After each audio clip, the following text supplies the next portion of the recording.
Assalamualaikum warahmatullahi wabarakatuh.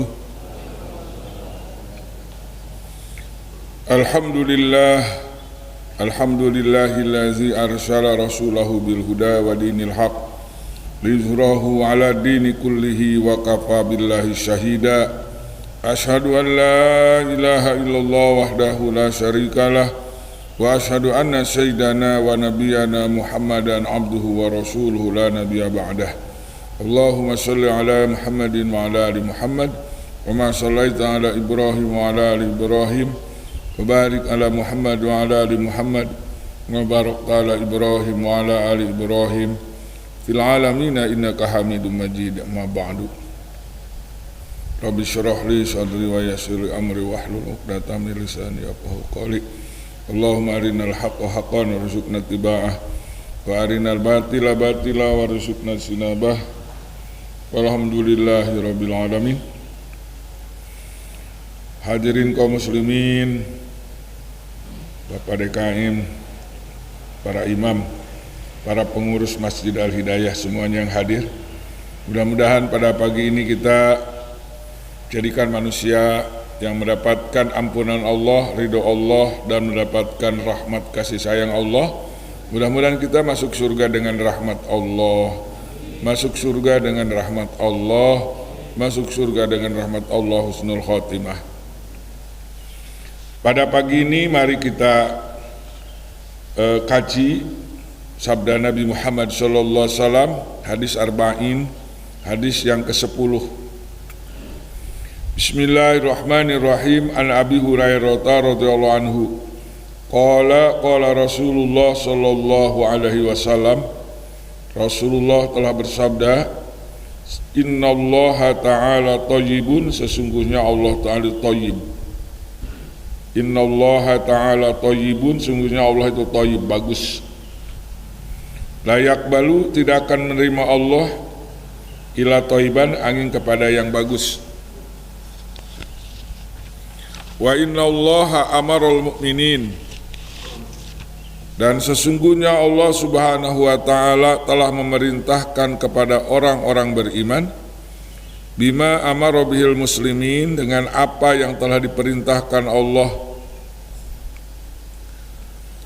al-mursalina, kepada utusan-utusan Allah, bima amara bihil muslimina, dengan apa yang telah memerintahkan Allah, bima dengan perkara itu, al-mursalina, kepada para utusan.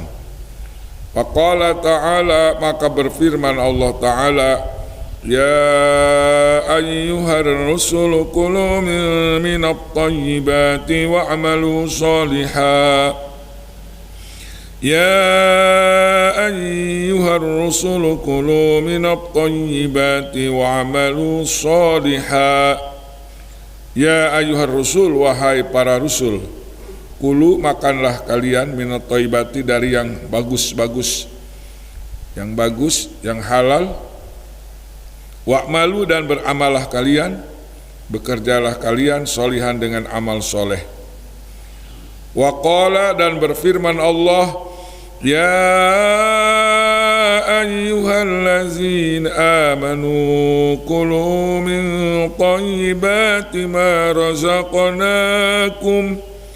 Ya ayyuhallazina amanu, wahai orang-orang yang telah beriman, kulu, makanlah kalian, minat thayyibati, dari yang bagus-bagus, dari rizki yang bagus. Min thayyibati ma, dari rizki yang bagus-bagus, razaqnakum, yang telah berikan rizki kami kepada kalian. Summa dzakara, kemudian Nabi menyebutkan, menceritakan, menghikayatkan, ar-rajula, ada seseorang, yutilu safar, yang panjang perjalanannya, as'asa akbaro, pakaiannya penuh dengan debu. Yamuddu yadaihi, mengangkat dua tangannya, ila samai, ke langit, ya Rabb, ya Rabbu, ya Rabbu, wahai Tuhanku, atau ya Rabbi, ya Rabbi, wahai Tuhanku. Wa mat'anuhu, sedangkan makanannya haramun, dari yang haram. Wa mashrabuhu, dan minumannya pun haramun, haram. Wa malbasuhu haramun, pakaiannya pun dari perkara yang haram. Wa guziya bil haram, dan diberi makannya bil harami, dengan perkara yang haram. Wa guzia dan diberi makannya bil harami dengan haram. Fa anna yustajabu maka apakah dikabulkan doanya lahu untuk si rajul. Hadirin kaum muslimin rahimakumullah, ini hadis pendek tapi menyengat ya. Saya perkenalkan dulu Nabi Abu Hurairah. Abu Hurairah itu yang telah kemarin namanya Abdurrahman bin Sokhor, gitu ya. Abdurrahman bin Sokhor adalah manusia yang dimasuk Islamkannya oleh Kitupel Ad-Dausi. Jadi Abdurrahman Abi Hurairah itu gelar nama. Padahal namanya Abdurrahman bin Sokhrin. Tapi kenapa disebut Abi Hurairah gitu? Banyak ceritanya Abu Hurairah ini luar biasa. Bapaknya kucing. Jadi Hurairah itu tasgir. Jadi dia penyayang binatang. Sampai Nabi enggak memanggil namanya, panggilnya ya Abu Hurairah gitu. Karena sayang sekali sama binatang kucing itu. Makanya dulu kayaknya sebelum dibongkar ada namanya Masjid Kucing. Masjid Abi Hurairah. Padahal nama aslinya Abdurrahman bin Sokhrin, orang Ad-Dausi. Hadirin kaum muslimin, ini Abi Hurairah luar biasa. Sahabat yang paling banyak menerima hadis baik melalui penglihatan maupun pendengaran, maupun penglihatan mau langsung perkataan. Gerakannya dimonitor terus sama Abu Hurairah. Sampai masuk WC pun ditunggu apa nanti yang dibaca oleh Abu Hurairah. Keluar WC, apa yang dibaca kata Abu Hurairah, apa yang dibaca oleh Nabi. Luar biasa itu. Dan Abu Hurairah itu pernah ada keanehan gitu. Nabi pernah menggelarkan sorban, kemudian berdoa, ditutupkan, dimasukkan kepada dadanya di sana. Kepada Abu Hurairah. Ada dua istimewa buat Abu Hurairah gitu. Hadirin kaum muslimin rahimakumullah, hampir 5.000 hadis yang diterima oleh Abu Hurairah. Ranking yang kedua adalah Siti Aisyah radhiyallahu anha. Itu Abu Hurairah. Hadirin kaum muslimin, di sini Abu Hurairah telah mendengar sabda Nabi Muhammad Sallallahu Alaihi Wasallam. Kalau qala itu artinya mendengar. Kalau sami itu mendengar. Kalau mendengar, kalau ro'a itu berarti melihat. Jadi ada hadis fa'li, ada hadis qauli, ada hadis takriri. Innallaha thayyibun, Allah itu indah, Allah itu bagus. Jadi thayyibnya Allah Subhanahu Wa Taala beda dengan thayyibnya kita. Tentunya mukhalafatul lil hawadisi. Thayyibnya Allah itu beda. La yaqbalu illa thayyiban, Allah tidak akan menerima kecuali yang baik-baik. Gitu. Ini ada hubungan dengan makanan, bukan hubungan dengan hati ya. Hubungan dengan makanan. Nanti kita akan ketemu. Wa innallaha, dan sesungguhnya Allah Subhanahu wa taala telah memerintahkan kepada orang-orang yang beriman apa yang telah diperintahkan kepada Rasul. Jadi kita itu sebenarnya sama. Perintah Allah kepada kita dengan perintah Allah kepada para utusan sama. Gitu. Suruh sholat, gitu kan. Suruh zakat, suruh puasa, gitu kan. Suruh berbuat baik kepada ibu bapak, harus silaturahmi, begitu kan, harus banyak mencari ilmu, gitu, harus berdoa. Apa yang diperintahkan pada kita sebenarnya sudah diperintahkan kepada para utusan. Tapi lihat selanjutnya apa yang difirmankan Allah, yang dibacakan oleh Nabi. Ya ayyuhar rusulu kulu minat thayyibati wa'malu sholihah. Ini bahasa Arab itu kadang-kadang kita kalau nggak belajar bahasa grammar, rusul ada rasulun, ada rusulun. Kalau sekilas di rasulun itu isim jamak, padahal kata mufrad itu singular. Pluralnya adalah rusul. Rasulun seorang rasul, rusulun beberapa rusul, begitu, gitu ya. Paulun, puulun, itu dalam nanti di dalam kitab Alfiah ada jamak taksir kasroh, ada jamak taksir kilah. Ya ayyuhar rusul, wahai utusan-utusan Allah, kulu minat thayyibat, makanlah yang bergizi dan yang baik, yang halal, halalan thayyibat. Di sini thayyibat di sini bukan yang bergizi saja, yang baik saja, tapi yang halalan thayyibat. Disimpan. Ada halal tapi tidak thayyib, banyak makanan halal tapi tidak, seperti genjer, eceng, halal tapi tidak thayyib. Gizinya kurang gitu kan. Ada yang gizinya bagus tapi tidak halal. Nah ini juga nggak boleh dalam Islam. Banyak orang sekarang banyak yang makan yang bergizi, minuman yang bagus-bagus gitu kan, sayur mayur, tapi bukan hasil yang halal. Ini tidak termasuk perintah Allah, itu melanggar aturan Allah. Minat thayyibati ini menyimpan kalimat halalan, yang halal, thayyibat yang bergizi. Nabi itu paling jago minumnya bergizi semua. Makanannya Nabi itu bergizi. Makanannya susu, madu, korma. Itu makan. Kemudian kalau daging yang paling yang disukai ini Nabi, dagingnya daging kambing. Dari pahanya itu. Nah, gitu. Tapi sekarang karena orang-orang Yahudi tahu makanan yang bergizi, yang sehat, yang bisa menunjang pada pemikiran yang sehat itu daging kambing. Tapi diputar sekarang, daging kambing itu bisa bisa merubah, bisa jadi darah tinggi gitu. Sebenarnya itu mitos sebenarnya. Sebenarnya mitos, menjadi keyakinan benar jadi darah tinggi. Di Indonesia ini sudah maklum orang yang makan domba itu bisa kena darah tinggi. Padahal makanan yang paling bergizi menurut Nabi adalah daging yang paling hebat, yang angka yang paling tinggi adalah daging kambing. Nah, sekarang orang-orang Yahudi takut umat Islam itu otaknya bagus gitu, nggak bisa. Akhirnya ditipu sekarang, orang yang makan daging kambing itu bisa berpotensi darah tinggi. Kemudian apalagi ketawa orang yang apalagi itu emping apa tuh? Manijo ya. Itu dilarang, padahal menurut orang Jepang enggak, itu diketawain gitu sama mereka. Enggak ada hubungan dengan penyakit, enggak ada. Jadi kita itu makanan-makanan yang bergizi itu diinformasikan dibalik mengandung penyakit. Subhanallah, luar biasa. Yahudi mah bangor tapi baheula tapi kapoe kiamat jahatna Yahudi. Wa alqaina bainahumul adawata wal baghdha ila yaumil qiyamah.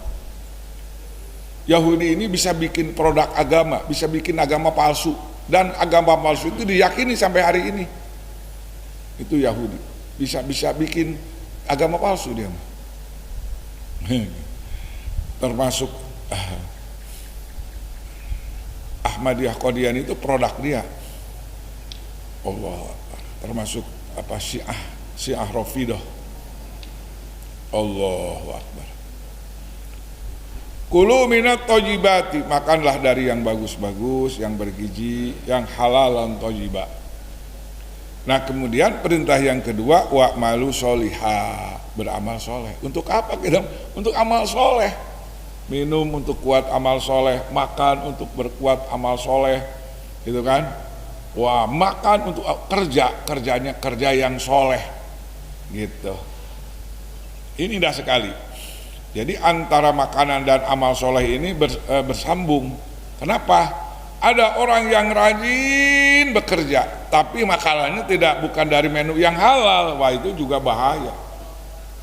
Bahaya, saudara. Sehat badannya, tapi hasil bukan makan yang halal. Bahaya juga ini. Nanti disambung kita ya langsung ke sana. Ini hubungan dengan ayat ini.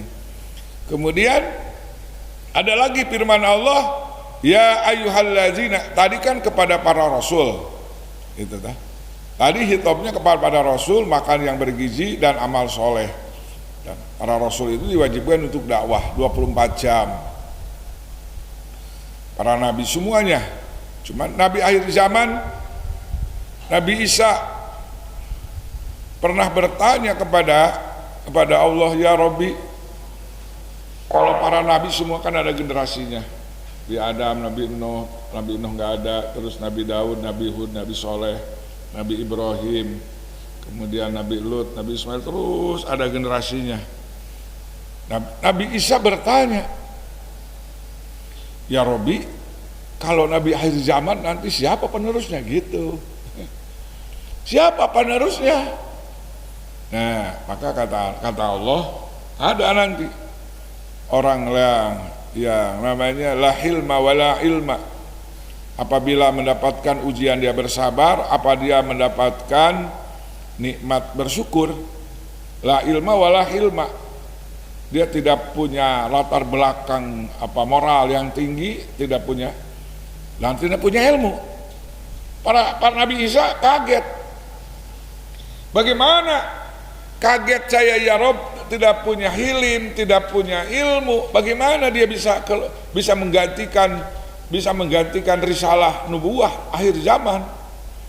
Kata Allah, bihilmi wa ilmi, dengan hilimku dan ilmuku. Maka generasi yang pertama sahabat, yang paling aneh, itu kan, yang nggak punya perasaan, yang nggak punya ilmu, nggak punya hilim, nggak punya perasaan, itu Umar bin Khattab. Generasi pertama gitu. Abu Bakar hilim, punya sabar, bukan? Dari Allah. Umar bin Khattab itu orang keras. Riwayatnya nggak boleh diceritakan sebenarnya. Allahu Akbar, subhanallah. Preman banget gitu ya. Tapi ketika dia dapat iman, Islam, hidayah, maka Allah memberikan ilmu kepada Umar. Dan ilmu ini memang harus dikasab. Bapak-bapak mungkin kaget. Menghafal surat Al-Baqarah Umar bin Khattab 10 tahun baru dihafal. Kaget ya. Kalau sekarang kan anak-anak hafiz Quran 10 bulan hafal. Tapi Umar bin Khattab menghafal surat Al-Baqarah 10 tahun baru hafal. Cuman bukan menghafal lafaznya saja, menghafal maknanya, maksudnya apa ini. Jadi penafsir otaknya itu jadi. Sampai 20 tahun baru hafal 30 juz. Itulah Umar bin Khattab. Bukan bodoh, bukan. Teliti dia baca Al-Quran. Gitu ya. Kalau dia hafal aja kan kita juga Fatihah hafal. Kalau ditanya kandungannya kan kita repot, belepotan. Apa maksudnya iyyaka na'budu wa iyyaka nasta'in? Apa maksudnya siratal mustaqim? Lama kulhu, belepotan kita. Kalau Umar ditanya bisa. Padahal Umar latar belakangnya preman banget gitu ya. Gawat. Kan tadinya Nabi mau dibunuh itu. Mendengar Nabi itu Nabi selalu dakwah, bicara Nabi. Kemana Muhammad? Saya kan bawa dia udah bawa pedang. Kata sahabat, Umar, kamu jangan macam-macam. Adik kamu udah masuk Islam sekarang. Jangan bikin. Akhirnya dia marah kan, ngejar adiknya. Amin namanya. Ketok-ketok pantok. Di dalamnya lagi sading halakoh Quran sama suaminya, didengarkan, lagi apa? Ini direbut, udah direbut, dipaksa. Dalam riwayat lain nggak boleh. Kakakku pegang mushaf yang Quran yang suci ini karena kakak masih najis. Disuruh wudu dulu, disuruh mandi dulu. Sudah dibaca, dapat hidayah. Itu cerita Umar bin Khattab. La hilma wala ilma, tidak punya hilim, tidak punya ilmu. Tapi ketika dia masuk Islam, Allah transfer jadi orang baik, kemudian dia punya ilmu yang tinggi, sehingga mendapat geran Umar Al-Faruq. Itu. Sayyidina Utsman, Ali, sahabat Nabi, semuanya orang-orang subhanallah, la hilma wala ilma, penyembah berhala, pemabuk, penjudi. Tapi ketika hidayah datang, para sahabat Muhajirin Ansor jadi generasi semua dai-nya Allah Subhanahu wa taala. Banyak-banyak yang hafal Al-Qur'an. Subhanallah. Ada 124.000 sahabat. Tapi jangan kaget sekarang ada yang gak murtad itu cuma 3 katanya. Salman, siapa lagi itu? Ali dan satu lagi Sayyidil Hudri. Sekarang ada yang dirampingkan sahabat Nabi itu yang iman cuma 3 orang katanya. Itu Edun itu orang Semarang. Termasuk Umar itu, termasuk Abu Bakar, Utsman itu dimurtadkan oleh aliran sekarang. Nauzubillahi min dzalik. Allahu Akbar. Udah aliran begitu. Kita mudah-mudahan istiqomah ya. Kita tetap komitmen dengan radhiyallahu anhum wa radwan. Abu Bakar radhiyallahu an, Umar radhiyallahu an, Utsman radhiyallahu an, Ali radhiyallahu an. Kita tidak membeda-bedakan. Sekarang ngeri deh. Jangan banyak lihat YouTube sekarang.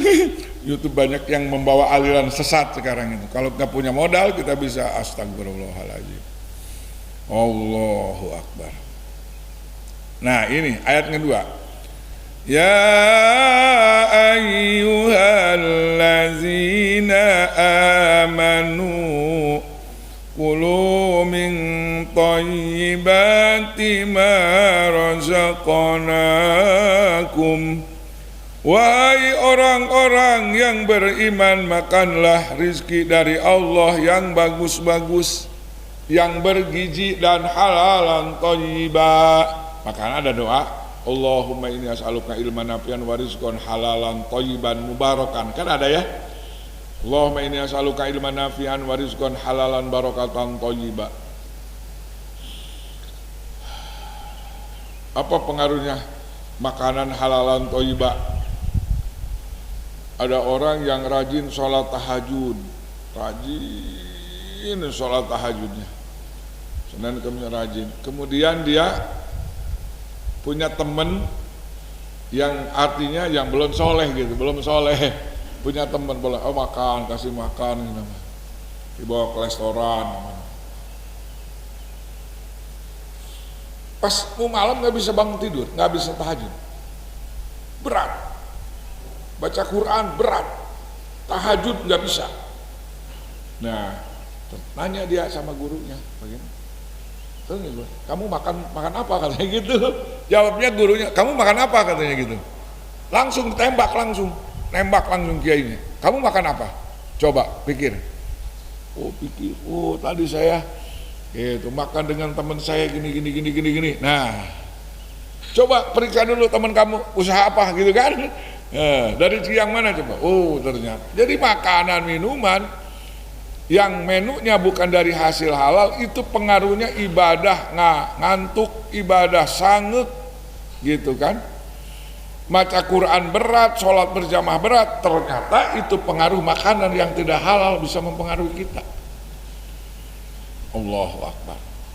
Wajib kita makan rezeki yang halal, wajib ya. Ini perintah wajib.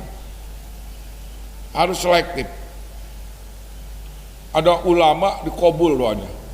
Dulu ulama kiai banyak, ada 10 kira, tapi dia tidak setuju dengan kebijakan pemerintah, raja nggak mau dia ikut.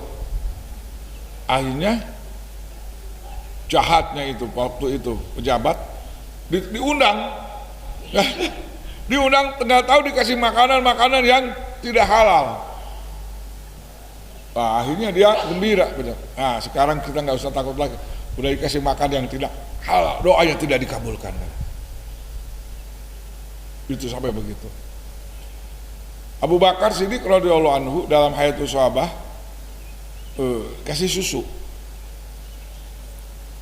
Terus ditanya sama anaknya, ini susu dari mana?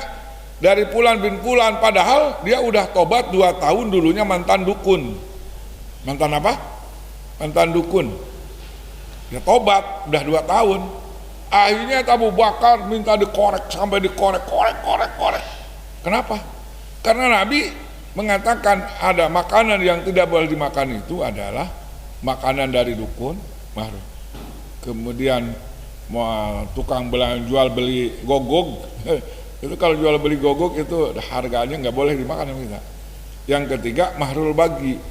Ada wanita-wanita juga jadi kupu-kupu malam tapi baik orangnya kan, suka sedekah gitu, ada itu wanita-wanita kupu-kupu malam kalau dapat duit nggak tahu sedekah dia, padahal hasil gitu, hasil lendir ya. Nah itu wa mahrul bagi, nggak boleh itu kita nerima makan itu, walaupun duitnya sama. Duit halal, duit haram 100.000 coba, nggak kan sama, tapi prosesnya yang beda. Ada orang, 2 orang, 1 sini diurus sama ini, diurus sama orang tuanya, di sini dipisah.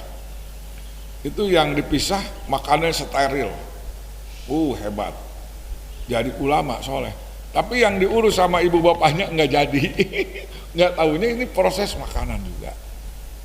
Hati-hati kita, istri kita, anak kita jangan sampai dikasih hasil makanan yang tidak halal. Subhanallah. Di sini ada orang sumadakara rajul yutul saparu, ada orang yang pandai berkelana. Tiada hari tanpa berkelana. Sampai bajunya pun lusuh.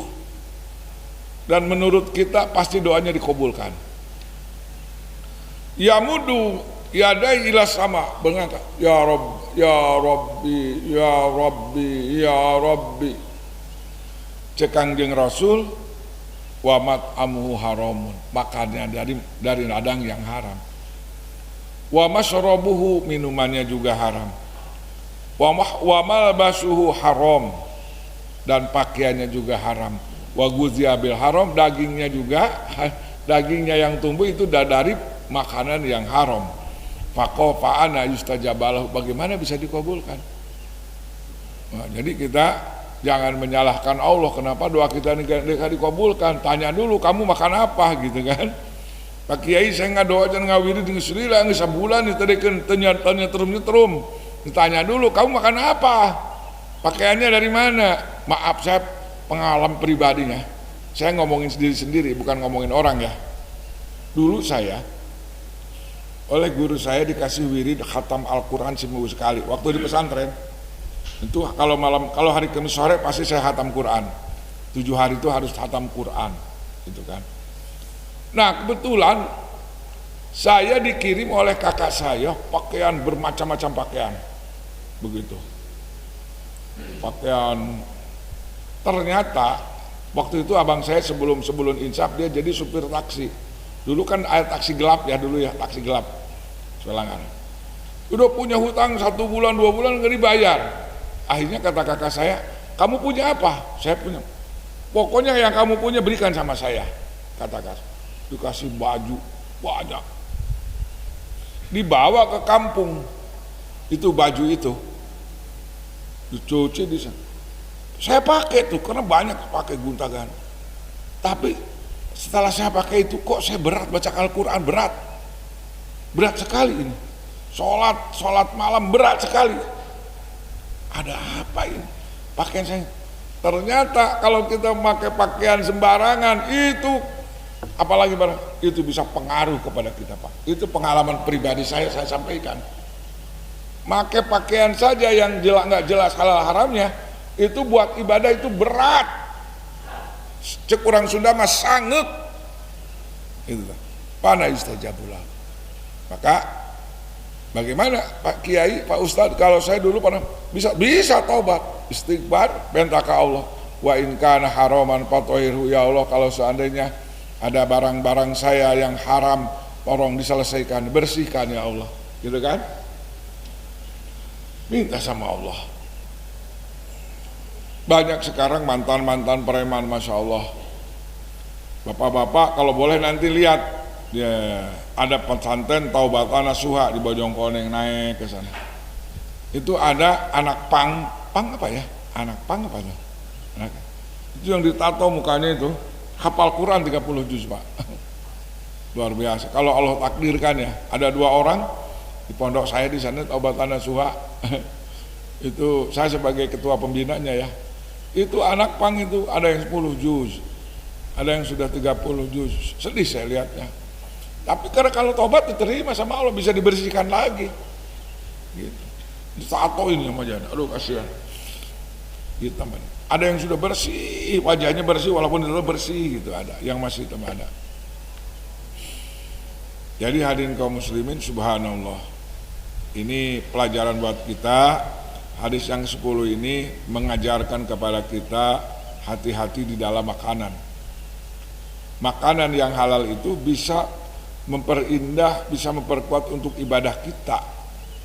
Sebaliknya kalau kita makanan yang tidak halal, aduh pengaruhnya luar biasa, bahaya, gitu kan ya. Kak, bagaimana Pak Kiai? Ada orang bukan bisa tobat, bisa. Banyak cerita Pak. Di Bengkulu, di Palu ya. Saya udah cerita nih, tapi udah diulangi lagi sama saya. Ada orang tatoan. Itu bukan preman lagi, presidennya preman, rajanya preman. Kalau dia takut sama dia, preman-preman takut sama dia. Namanya juga bukan nama penakutkan. Pasti tanya sama teman kita yang suka jauh lah itu, Bapak namanya siapa? Nama saya di sini terkenalnya iblis katanya. Jadi orang-orang pasar, orang-orang kampung, awas iblis datang gitu. Tapi dia nggak marah. Disebut iblis. Allahu Akbar. Ditanya lagi sama sahabat kita, Bapak yang nama aslinya siapa? Masa iblis? Nama saya Sapei.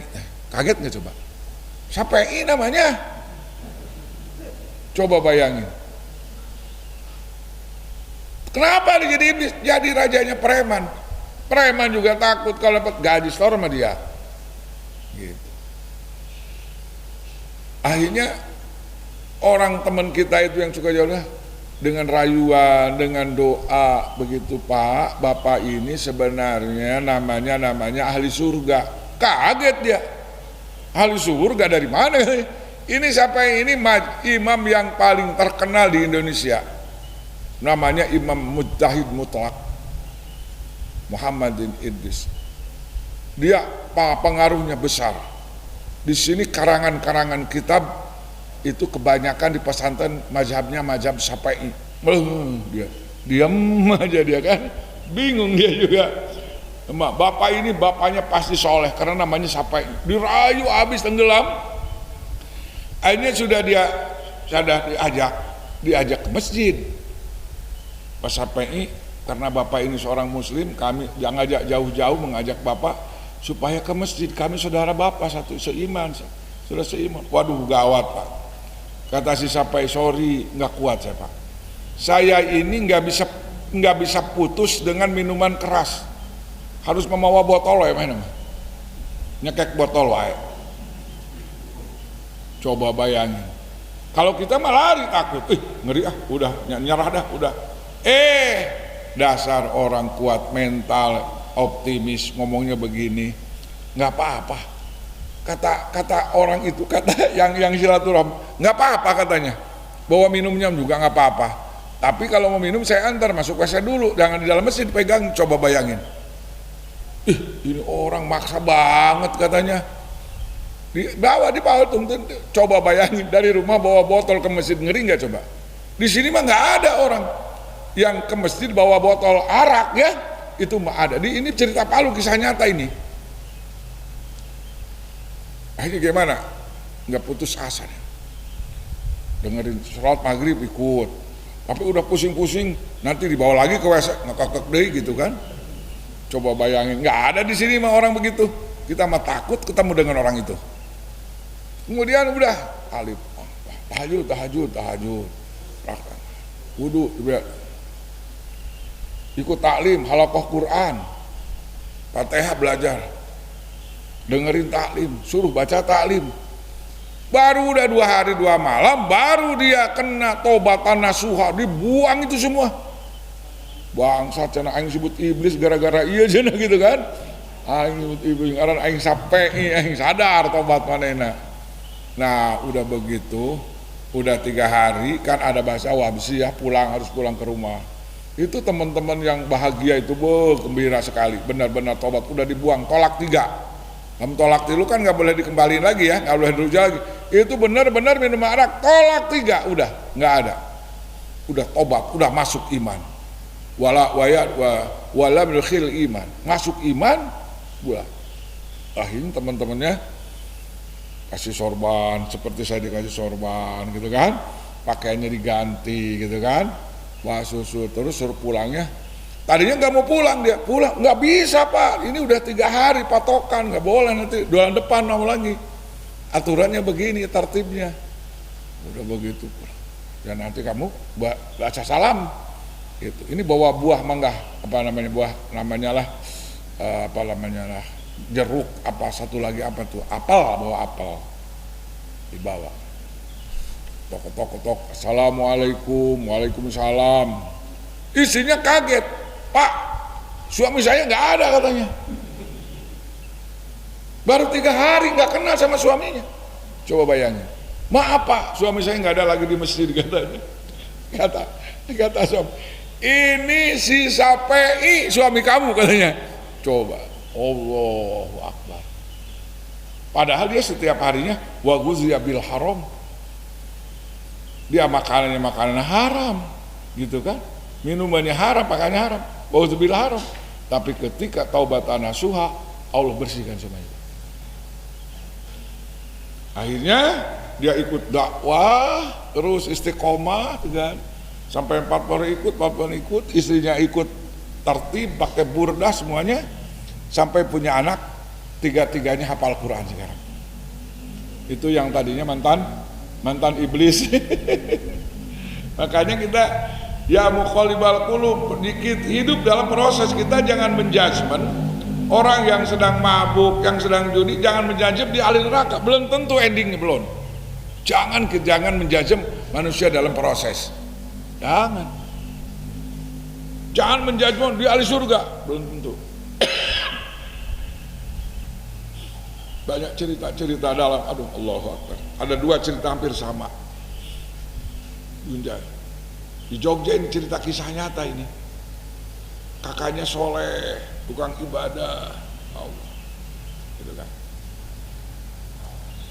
Itu ibunya sudah tidak mendoakan lagi, tapi yang risau adiknya, tukang di diskotik terus minum. Kalau diskotik kan nyambungnya dengan minuman keras ya enggak?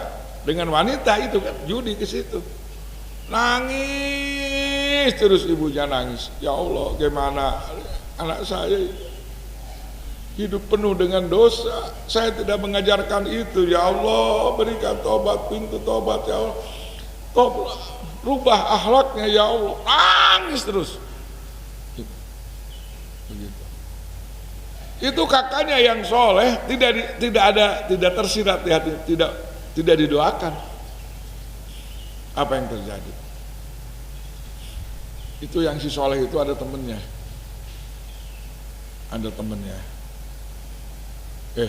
Sekali-kali main diskotik katanya gitu. Kali-kali jangan alim-alim, jadi harus pengalaman. Kali-kali nggak apa-apa. Akhirnya itu temennya jadi setan juga, mau juga dia itu diskotik. Kebetulan malam itu malam gempa, kejadiannya gempa. Adeknya itu yang di doa itu, dia dikasih hidayah oleh Allah, dikasih tobat sama Allah, lari ke masjid, tobat kepada Allah Subhanahu wa Ta'ala. Mati dua-duanya. Yang mati yang pertama di diskotik, yang kedua di masjid. Gitu. Jadi kita itu, makanya kita harus husnul khotimah. Allahumma inni as'aluka husnal khotimah wa na'udzubika min syarril aqibah. Kalau kita berdoa itu Bu, bapak-bapak, setan itu nangis. Kalau bapak doa ini, Allahumma inni as'aluka husnal khotimah wa a'udzubika min wasul, nangis setan itu. Takut dikabulkan, karena yang husnul khotimah itu banyak tadinya berbuat salah, endingnya dia diberi kesempatan untuk masuk surga. Makanya tadi kan sudah dibahas atau enggak, saya sudah nih. Jadi manusia itu di dalam 4 bulan itu kan sudah diceritakan rezekinya, ajalnya gitu, selamatnya, bahagianya sudah ditulis di dalam perutnya. Ada orang yang rajin ibadah tapi sudah ditulis di Lauhul Mahfuz, sebelum mati dia dikasih kesempatan untuk maksiat. Ada orang tukang jahat, tukang doraka, tapi di dalam Lauhul Mahfuznya dia sudah bahagia, sebelum meninggal dia dikasih waktu untuk bertobat. Makanya kita ini harus sedih harus takut, ada khauf nih yang rajin tahajud, rajin sholat, rajin sedekah, ada takut, khauf, harus takut. Takut apa? Takut su'ul khotimah. Alhamdulillah. Allahu Akbar. Itu yang bunuh Sayyidina Ali itu namanya Ibnu Mulzam itu pernah jadi guru Al-Quran pada Khalifah Umar, jadi guru Al-Quran, guru tahfiz guru tahfizil Quran. Oh, cakep bacaan. Tapi ketika Khalifah Ali, Sayyidina Ali bikin khalifah, dia menghukumi kafir kepada Sayyidina Ali. Coba gila nggak coba? Sayyidina Ali lagi sholat subuh dibunuh sama dia pakai racun. Akhirnya ketangkap, dia dibunuh lagi. Itu namanya proses, bapak-bapak. Yang paling sedih lagi Umdah bin Abdurrahman. Dia pernah perang di Romawi, mengalahkan tentara Romawi. Dia termasuk prajurit yang hebat, Senin Kamis rajin. Dia lewat ketemu orang Nasrani, jatuh cinta pada wanita yang bukan satu agama. Kata wanita itu, abang nggak bisa nikah dengan saya karena saya agamanya agama beda. Akhirnya pindah agama dia. Hafal Quran 30 juz. Udah nikah dirayu lagi sama sahabat yang lain, udah kamu tobat.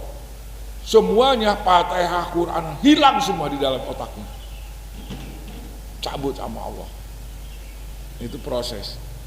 Awas, yang lagi anteng ibadah takut sama Allah, yang kita lagi terpleset, lagi mundur di dalam ibadah, jangan putus asa. Ada khauf, ada roja. Begitu bapak-bapak sekalian kita ya. Jadi dalam diri kita ada dua, khauf, roja. Takut kita murtad. Ada ustadz murtad sekarang. Gelo ya tadi lemah. Nah, nyaci Quran pakai ayat Quran, coba bayangin coba.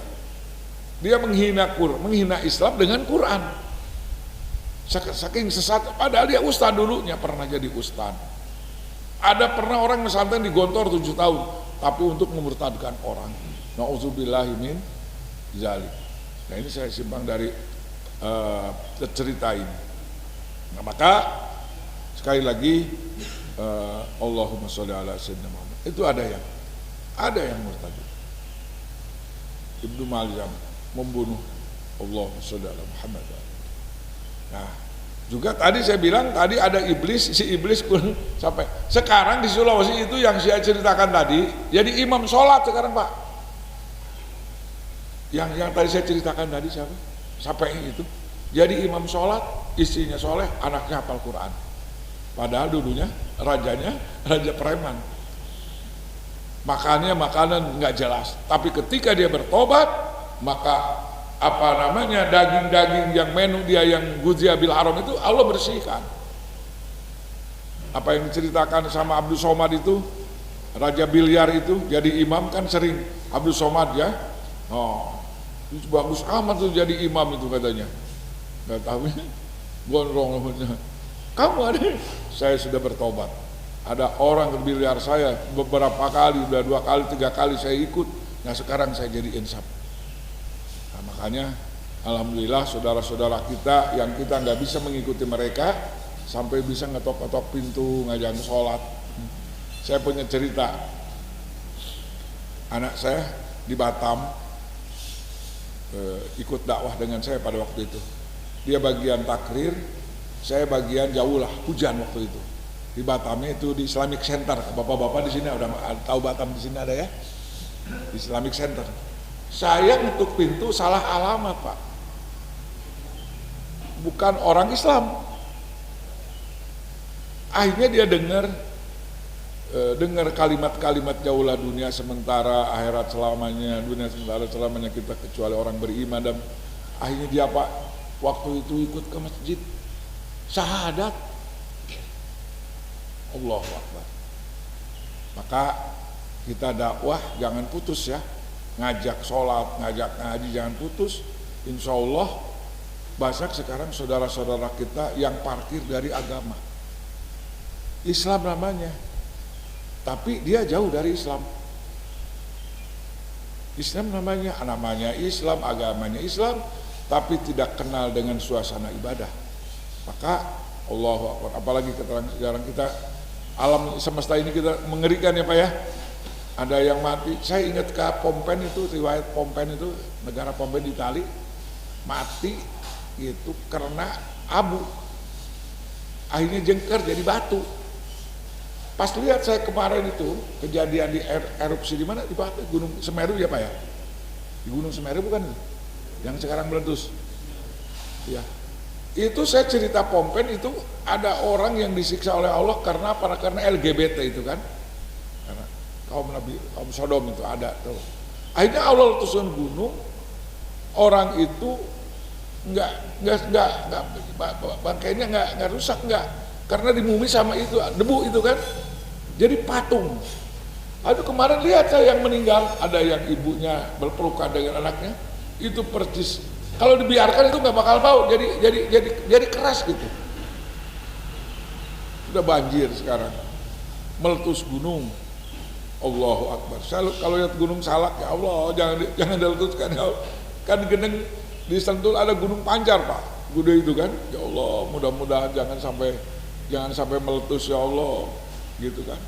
Udah banjir, sekarang di Lombok banjir besar, Jakarta, Allahu Akbar. Nah, di sini aman kan Pak ya? Nggak ada vulkanik, nggak ada gempa, banjir juga enggak. Alhamdulillah, kita syukur. Ibadah tenang. Di kampung, di negeri orang lain mah, di provinsi lain mah, sekarang seperti kiamat. Kita alhamdulillah mau bangun masjid ini, mau ditingkatin masjidnya ya. Cita-citanya berapa tingkat ini? Mau 2 tingkat, alhamdulillah, berarti meningkat. 3, wah lumayan tingkat. Berarti meningkat, Al-Hidayah itu meningkat. Bukan meningkat ibadahnya, meningkat fisiknya, bangunannya. Alhamdulillah. Man bana masjidan banallahu baitan fil jannah. Barang siapa yang mempercantik, membangun rumah Allah, akan kasih hadiah nanti surga yang abadi. Amin ya rabbal alamin. Jadi kesimpulannya begini Pak, ya tadi saya nyimpan dulu. Hati-hati di dalam makanan. Allah akan menerima kita, ibadah kita, kalau makanan kita, minuman kita, pakaian kita, insya Allah yang halal ya, yang halal. Makanan, minuman, pakaian yang halal, insya Allah doa kita dikabulkan. Kalau doa kita belum terkabulkan, periksa dulu makanan kita, minuman kita, pakaian kita. Jangan nyalahin, kok Allah katanya mau ngabulin doa, setiap doa pasti dikabul, tapi kan ini belum juga nih, belum cair juga nih. Tanya dulu diri kita, makanannya yang halal, yang subhat, yang remang-remang, pakaiannya yang remang-remang, harus jelas dulu. Insya Allah ya. Jam itu berapa? Jam berapa? Isrok udah masuk belum? 3 menit lagi. Jadi, dan harus minta sama Allah. Allahumma inni as'aluka ilman nafi'an wa rizqan halalan barakatan thayyibah. Harus minta. Jangan asal masuk aja mana. Allahumma inni as'aluka ilman nafi'an. Ya Allah, aku minta ilmu yang bermanfaat. Wa rizqan halalan barakatan thayyibah. Rizki yang halal, yang barokah. Apa itu barokah? Barokah mah ziyadatul khair. Kalau ingin tahu, barokah mah seperti air Zam-Zam. Eta daripada mulai Nabi Ibrahim sampai sekarang, Nabi Ismail sampai sekarang belum saat-saat, belum surut-surut. Padahal sumurnya kalau dipoltes sumur biasa. Tapi disedot setiap hari berapa juta liter itu, 24 jam. Bisa disuplai ke Madinah Pak, ada jalurnya. Tapi itu air Zam-Zam nggak habis-habis. Pan perkara yang diambil mah harus habis, ya enggak? Tapi ada perkara yang diambil tapi nggak habis-habis. Apa air Zam-Zam? Nah, saya punya sahabat, contohnya di Kebun Kalapa Bandung. Ada orang Bandung nggak di sini? Ada orang Bandung ada? Nah, di Kebun Kalapa dulu ayah sate Haji Aan ngaran. Itu murid privat saya. Itu cuma 1, tapi berkah itu. Dagang gula bisa naik haji, rumah anak 11 dibikin rumah, berkah ya Allah. Oh, ternyata itunya tiada hari tanpa sodakoh. Mana kosomalun bisodakoh, tidak akan pernah habis harta yang disedekahkan. Jadi yang berkah itu setiap hari kita sedekah, bukannya habis, kakak nambah gitu ya, sesuai dengan janji Allah. Apalagi saya tertarik tuh dengan ada warung gratis. Udah baca belum warung gratis? Di mana tuh? Ciangsana ya? Itu gratis itu. Ada 300 orang, 500 orang sehari, digratisin. Orangnya bukan ustaz, bukan apa-apa, tapi dia yakin dengan janji Allah. Itu hari namanya rezeki yang berkah. Itulah hadis dari kalian, mudah-mudahan ada manfaatnya. Subhanallah, subhanakallahumma bihamdika, asyhadu an la ilaha illa anta, astaghfiruka wa atubu ilaik. Allahumma inna nas'aluka ilman nafi'an wa rizqan wasi'an wa syifaan min kulli da'in. Allahumma inna nas'aluka ilman nafi'an wa rizqan halalan barakatan thayyibah. Allahumma inna nas'aluka ilman nafi'an wa rizqan halalan barakatan thayyibah. Allahumma ij'alna imanan bika wa tasdiqan bi kitabika wa wafa'an bi ahdika wa tibani sunnati nabika Muhammadin sallallahu alaihi wasallam. Allahumma habib ilailal iman wa zainu fi qulubina wa karihna ilainal kufra wal fusqa waj'alna minar rasyidin. Rabbana atina fid dunya hasanah wa fil akhirati hasanah wa qina azabannar. Walhamdulillahirabbil alamin. Assalamualaikum warahmatullahi wabarakatuh.